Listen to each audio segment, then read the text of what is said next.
est-ce que tu as déjà joué à un gacha? Si c'est le cas, il est très probable que la première fois que tu en aies lancé un, ou du moins un qui t'ait vraiment marqué, tu aies vu ça. お前たちがそこから離れて次の世界へ行こうとした時、見たこともない神がお前たちの前に現れたと。よそ者、お前たちの旅はここまでだ。 Et après s'être fait rétamer par ce dieu inconnu, le personnage que tu as choisi se retrouve sur une plage, avec une créature aussi chiante qu'attachante, qui va te suivre toute ton aventure, Paimon. Et ensuite, c'est là que ton voyage pour retrouver ton jumeau disparu commence. Alors, pourquoi je vous parle de Genshin Impact? Car on va parler des gachas. Et Genshin Impact est, pour beaucoup, leur premier gacha. Sans compter qu'il est, selon moi, l'un voire même le gacha qui a redéfini le genre. Mais alors, tout d'abord, c'est quoi un gacha? Un gacha, c'est un type de jeu qui a pour modèle économique souvent d'être free-to-play, même s'il n'est pas forcément le cas pour tous, et qui cherche à gagner de l'argent via des achats in-game reposant sur de l'aléatoire. Du bon gros gambling comme on aime, quoi. C'est un système semblable au lootbox comme on peut avoir sur Apex par exemple, sauf qu'au lieu d'ouvrir des boîtes qui donnent du cosmétique, dans un gacha, tu fais des invocations pour obtenir des personnages jouables. Dans les gachas populaires, on peut retrouver par exemple Dokkan Battle, Genshin Impact ou encore même FC25, qui est aussi un gacha malgré le fait que le jeu soit payant. Et oui, EA aime bien vider au maximum les pauvres de ses joueurs. Pour faire simple, un gacha c'est un jeu d'argent qui ne t'oblige pas d'en mettre, mais par contre qui va fortement faire en sorte que tu dépenses un maximum d'argent pour débloquer des éléments de gameplay du jeu. D'ailleurs, le terme gacha vient du mot gachapon. Vous savez, c'est le distributeur qui vous propose plein de petits goodies et jouets différents dans des capsules. Alors, maintenant qu'on a vu ce que c'était, il est temps que je vous parle un peu de l'évolution des gachas. Avant l'arrivée de Genshin, la plupart des gachas c'était surtout des machines à fanservice à waifu pour bien évidemment rapporter un maximum d'argent avec le minimum d'efforts. Souvent avec un gameplay assez minimaliste, facile à prendre en main et pas forcément bien développé. Certains avaient des histoires assez intéressantes, mais ce n'était pas forcément le cas pour tous, mais bien sûr, c'était des jeux faits exclusivement pour être joués sur portable. Et en vrai, pour des jeux smartphone, ils s'en sortaient plutôt bien. Et puis le 28 septembre 2020, un gacha, le premier d'un nouveau genre arrive. Un gacha en monde ouvert, disponible sur téléphone, PC et console, le premier d'une plus longue série, Genshin Impact. Alors, l'arrivée de Genshin sur le marché du jeu vidéo est pas forcément vue d'un bon oeil au tout début par le public, car on lui reproche d'être trop similaire à Zelda Breath of the Wild, sorti 3 ans plus tôt. Et en vrai, quand tu sors un gacha et qu'on te reproche d'être si bon qu'on pense que tu as copié un des jeux les plus appréciés par les joueurs à cette époque, bah on peut considérer ça comme un compliment, surtout quand on voit à quoi ressemblent les autres gachas à côté. Alors bien évidemment, les deux jeux n'ont rien à voir, mais le grand public à ce moment-là ne s'en rendait pas vraiment compte. Et quand tu te lances sur Genshin Impact pour la première fois, tu as ce même effet waouh que si tu lançais un gros jeu qui t'aurait coûté 60 €. Sauf que là, le jeu, il te coûte littéralement 0 €. Tu peux y jouer d'où tu veux, et ça même si tu n'as pas de console ou d'ordinateur chez toi.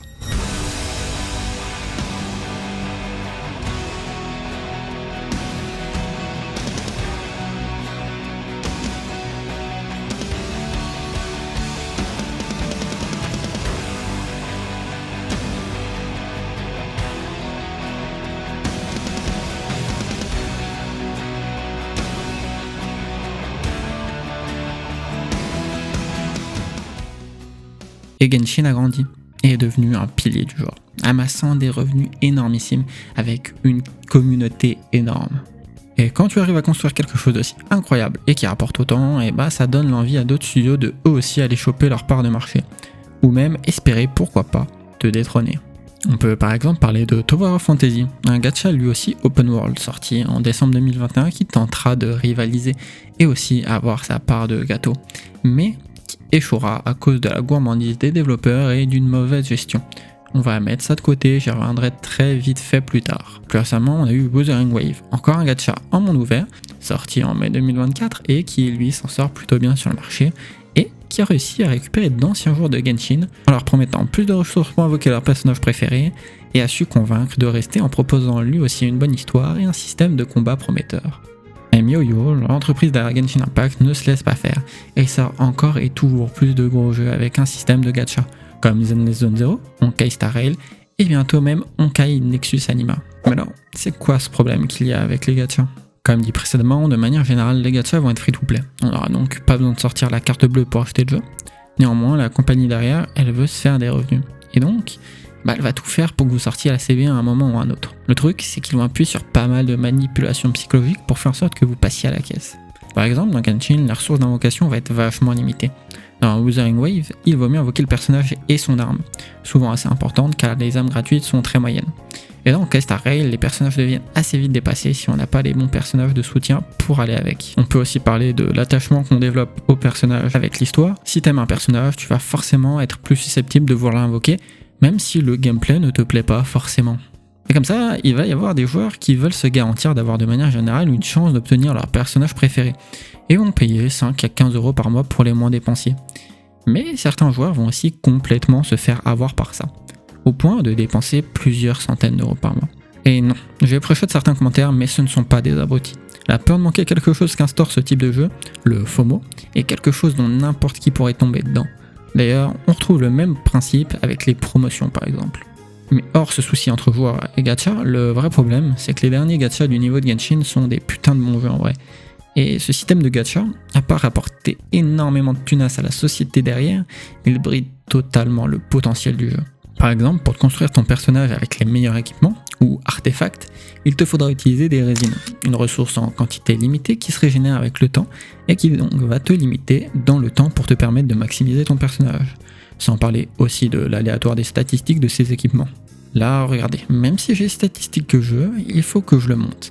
Et là, retour de l'aléatoire qui va peut-être gâcher ma pièce, ou peut-être pas. Mais au final, avoir ton personnage très bien optimisé va être vachement compliqué si tu ne joues pas tous les jours. Et si ça arrive, il sera sûrement déjà bien moins bon qu'un personnage plus récent qui l'aura déjà remplacé. D'ailleurs, est-ce que vous vous souvenez quand je parlais de Tower of Fantasy tout à l'heure ? Justement, c'est cette escalade en puissance des personnages pour pouvoir les faire vendre qui a au final signé la fin du jeu. Le jeu présentait des modes en PvP qui faisaient que plus tu mettais d'argent sur un personnage, plus tu avais de chances de gagner. Et si tu combines à ça le power creep des personnages, c'était devenu complètement catastrophique. Alors je ne sais pas l'état du jeu maintenant, mais je sais qu'en tout cas il y a quelques temps c'était assez compliqué.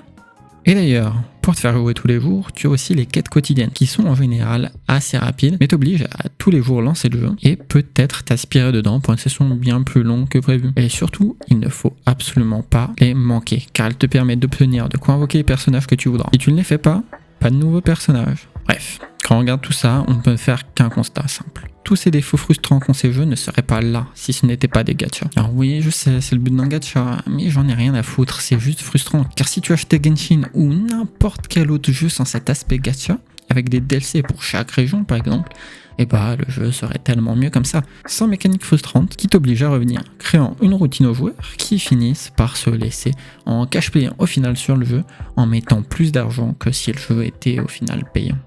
Mais hors du fait de gâcher de très bons jeux qui seraient bien meilleurs sans ce système, en plus de ça, il finit par diviser la communauté des joueurs en créant des concours de beats de quel gacha est le plus player friendly, comme si player friendly et gacha dans la même phrase n'était pas déjà assez absurde. Le pire étant les personnes qui arrivent à défendre ces compagnies, car oui mais s'ils sont trop généreux ils vont faire faillite. Sérieusement, il faut vraiment arrêter ce concours de quel gacha est le moins prédateur, car au final, ils le sont tous, et à moins que vous soyez méga riche, ce système de jeu ne vous apporte absolument rien.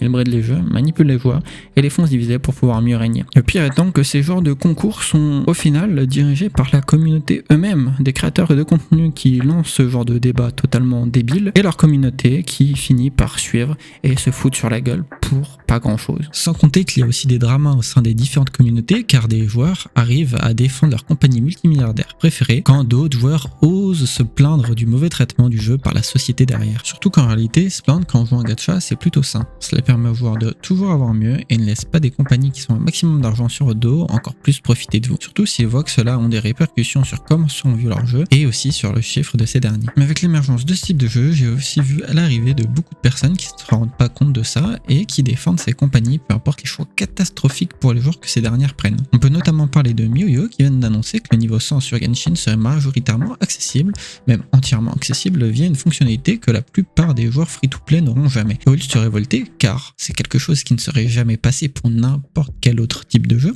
les gens défendent cette décision. Il ne faut pas oublier que ce genre de compagnies ont des économiques designers qui ont pour but de vous frustrer et de vous faire payer un maximum. Alors non, défendre ce genre de décision, c'est vraiment pas une bonne idée. Et certains peuvent penser que j'exagère, mais non.